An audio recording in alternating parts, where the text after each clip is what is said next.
All right, good morning, YouTube. In today's video, we're going to be talking about bicep curls as the fourth big lift. So we all know the big three, squat, bench, deadlift. I'm going to put forward an argument that the bicep curl is the fourth big lift. And if you want to dispute that, go ahead and leave a comment in the comment section below. So there's a couple things that I want to touch on when it comes to this topic. First and foremost is that I do need to make something very clear. I bought into the belief that barbell rows and chin-ups are all you need for biceps. I bought into the belief that the powerlifting was all you needed to get big. I bought into all of that and then slowly realized that, you know what, I'm not looking any better or anything more like how I wanted to. And I do not have biceps. So right now, this is me unflexed in, I don't know, is this good lighting? Is this bad lighting? Who knows? This is me unflexed without a pump. This is actually me before my workout. And yeah, I have absolutely no bicep. So what can you do? What is going to fix that? It's not going to be more chin-ups. It's not going to be more barbell rows. It's not going to be the squat, bench, and deadlift. It's going to be the barbell curl, or at least the bicep curl. I prefer the barbell curl, but that's a whole other thing, right? There is no main lift that sufficiently hits the biceps. When it comes to the barbell row and the chin-ups, even when you are loading them up as heavily as you possibly can, you are not taking the bicep through a sufficient range of motion where you're actually putting the stress on the bicep. The bicep, when it comes to it being isolated, does this, right? That's what it does. In what point in time, even if you're doing something like this, the actual length of your bicep, I'm not sure if you can see it, and I'm not very scientific either in this. Like, I actually decided to drop kinesiology for philosophy, so there's that, right? But when it comes to the actual moment arm and everything, and your leverages and stuff like that, the actual amount of work you're putting your bicep toward is very minimal. Is it involved? Yes, but it's not actually being worked on. The way I like to think about it is this. If you look at if you look at your breakfast plate, right? Let's say you have eggs, bacon, and rice, right? I just like rice because I'm Asian, whatever. But when it comes to the eggs, right? The chicken was involved, but the pig gave his life for your breakfast. That's kind of how you should think about your bicep training. Barbell rows, chin-ups, that's the eggs, right? But the actual thing that makes your breakfast, like, savory and taste good and stuff like that, that's the bacon. It's giving its goddamn life for you to get what you want out of it. So when you have your barbell rows, your biceps aren't really changing all that much. They're not really squeezing all that much. You're not really getting that big of a stretch on it because it's not the main mover. The main mover is going to be the lats. It's going to be the upper back. Same thing when it comes to chin-ups and everything like that. For chin-ups to work really well for your biceps, you have to have an absurdly heavy weighted chin-up. At which point, when so much of the work is being done with your lats, right? And then whatever percentage is being handled by your bicep, once you get to astronomical levels of strength, then yeah, like your the amount of weight that you're lifting per rep is going to be insane on the biceps, but it's still just that same percentage, So like 20% of, let's say, your body weight versus 20% plus your body weight plus like an extra 200 pounds. That's a whole lot of the difference of load, right? So when it comes to the barbell row and the chin up, they're just not going to be enough. And when it comes to anything else we talk about in our training, so I'm calling out the more strength focused guys, right? What is it we always say? I want to get a bigger bench press. All right, increase your volume, increase your frequency, do some very different variations, change the angle, change the grip. I want to get bigger biceps. We're like, whoa, whoa, whoa, whoa, whoa, whoa there. Like, that's totally new territory. We don't know what to do with it. So just squat, bench, deadlift, bros. Like, no, that's not going to work out all that well. The same thing that we apply to our bench press is the same thing we should apply to our biceps, to our bicep curl. So you want to switch up the grips. You want to change the angles. You want to do different loading parameters. On some days you should have a heavy day. On other days you should have a light day. On some days you should do more volume. Other days you should do more intensity. You should increase the frequency of your biceps because they can handle it. So there's all of that, right? One thing that will get in the way of your training, especially if you have like underlying hypertrophy goals, is the idea of carryover. Carryover is very important when it comes to, let's say, powerlifting and a more power building kind of way of training, right? Because you do need to have a level of specificity so that way you can reach your goals of, let's say, a bigger squat, bench, and deadlift. For people who are more hypertrophy focused, the squat, bench, and deadlifts are vehicles for them to get bigger muscles. They do not care about the weight on the bar, but let's say you do, right?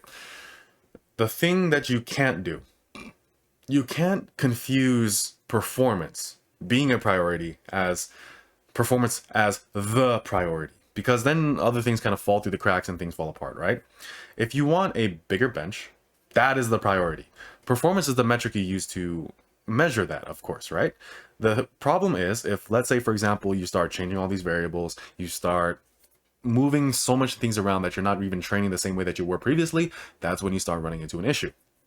So performance being a priority is not the same thing as it being the priority. We can't forget the actual goal. Just getting more weight on the bar doesn't necessarily mean that you're actually getting what you want out of why you're adding weight to the bar. You're not trying to hit a new world record on the curl. You're trying to get bigger biceps. So you don't need to keep adding weight week to week to week. You just need to make sure you're training sufficiently close to failure, training with more volumes, more frequencies, and whatever else that you need to implement to help get you to your goal. And metrics should improve over time, but that metric improving over time is not the goal. The goal is bigger biceps. That's what I'm trying to say. So let's talk about some ways that you can quickly implement this, right? Having an arm day. If you are a push-pull legs bro, this is a bit of a spoiler or a bit of a teaser into something that's only available in my push-pull legs split, right? I hate the push-pull leg split. I think it's just inefficient in comparison to other splits, right? That's just my opinion, right? That doesn't mean that, and my opinion doesn't mean that you can't progress on the push-pull legs. In my push-pull leg split, the second pull day is actually mainly just a bicep day. It gives you an opportunity to rest, and because I incorporate back work on every single training day, I have to undulate intensities depending on the days because you are not getting as much recovery days as you would on other splits like a full body or a upper lower. Then I wanted to make one of the days a bit lower in intensity, and you get an arm day. And that works really well. Let's say you're running an upper lower. You can easily add in an arm day to that. Let's say you're running a full body. You have 3 days full body, you have a bodybuilding day, and then let's say, for example, on that bodybuilding day, you're still hitting some pretty big stuff, just not super specific, and then you have an arm day. Boom. 5 days of training, you still get more rest than you would on a push-pull legs, and you get the benefit of an arm day, and then you can finally have biceps, right? Train at different angles. So there is a great video by my friend Basement Bodybuilding where he has a full guide to arm training, and I really think that it is necessary that if you are going to involve frequency, right? Take a more conjugated approach where every single day you do a different kind of curl. Let's say on one day you do a preacher curl where your arms and elbows are out in front of you. Then on another day you do something more like, I think it's called a Bayesian curl, or like where you're a Bayesian cable curl where you're standing, you're holding your pec, like pledging your allegiance to America or whatever country you're from, having your bicep far behind you, and then you're curling. So that's one other variation that I think can work, where your biceps are behind you. I actually don't really find any benefit to drag curls. Like, it gives me an okay pump, but I actually feel like I just feel like it's kind of like just cheating in a way. I don't know why, but then when it comes to other things, I actually feel soreness in my biceps. So hammer curls are great. There is a point in time where I just felt like my forearms were just incredibly lacking, so I did nothing but hammer curls and reverse curls. Any curl that I did was just specifically that, just because, you know, I'm a bulked up kind of guy, if you didn't notice. So I tend to look better in clothes than I do with them off. So basically forearms are male cleavage. So if you really want to look good in clothes and stuff like that, have good forearms. I'm not saying I have good forearms. I'm just saying that that's what I prioritized, and I need to low-key get back to that. So train at different angles, have your arm behind you, in front of you, by your sides. Train with different pieces of equipment. Easy bar curl, the straight bar, cables, cable ropes. What are some other ones? Dumbbells, machines. All of these things are great useful tools, and train with different levels of intensity. You shouldn't just do bicep curls like, oh, just do 100 reps. Oh, just do high volume. Oh, just do this because it's a bodybuilding thing. No. You can do something like a 5x5 on bicep curls. Many older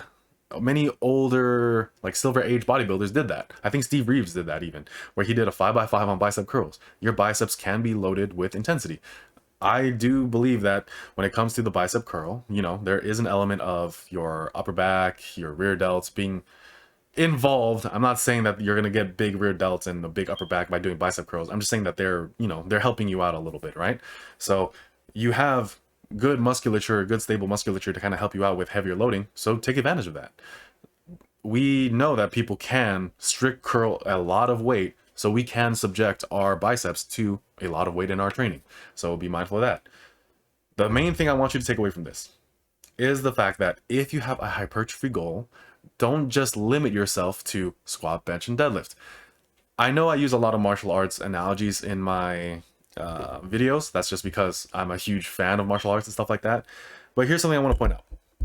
When it comes to your training, when it comes to, like, let's say you being in a fight, you unnecessarily restricting yourself to whatever your style is actually more of a detriment than anything else. You then basically tell yourself, I don't have an answer to this situation. I don't have an answer to when I'm in this context. And you just make yourself a worse lifter as a result. So to avoid that, be willing to learn, pick, and borrow from other disciplines. Be willing to modify your training to evolve as you evolve as a lifter. When your weaknesses show up, they showed up because of everything you did prior. You can't keep doing the same thing expecting a different result. We all know that that's the definition of insanity. So that's it for this video. Thank you so much for watching. My name is karelstandstrength.com. If you have any questions, please leave them in the comment section below. If you would like to support the channel, you can do so on Patreon, buying merch on my website, or if you would like to work with me with micro coaching, then that is available on my website as well. Thank you so much for watching. Have a great day. Wait, there is something that I do want to say that's really important, and I wanted to make sure I actually get this point across. When it comes to the idea of the big three, the big five, the big six, the golden six, the this, the that, the whatever number of lifts that you can allocate to being the most important, I recommend you watch a movie called Kung Fu Panda. There is no special ingredient. There is no secret sauce. For something to be special, you just need to believe it to be special. For me, the big three would probably be the bench press, the deadlift, and then pull-ups and chin-ups. I count them as one exercise because they're just variations of each other. Those are my big three. The squat does have a place in my in my priorities, but it does rank pretty low, quite honestly, and it's kind of a self-defeating prophecy, but whatever. When it comes to the idea of the big three, and biceps curls being the fourth big lift, for something to reach that criteria, it's entirely up to you. You don't need to cater your own priorities to whatever the internet believes to be the most important. You can have your own goals. Now, let's say your goals do line up with, you know, what's conventional, what's standard. Let's say if you are a power lifter, then yeah, the big three are definitely the squat, bench, and deadlift. But let's say you're more of a recreational guy, a more general strength training guy, or things of that nature.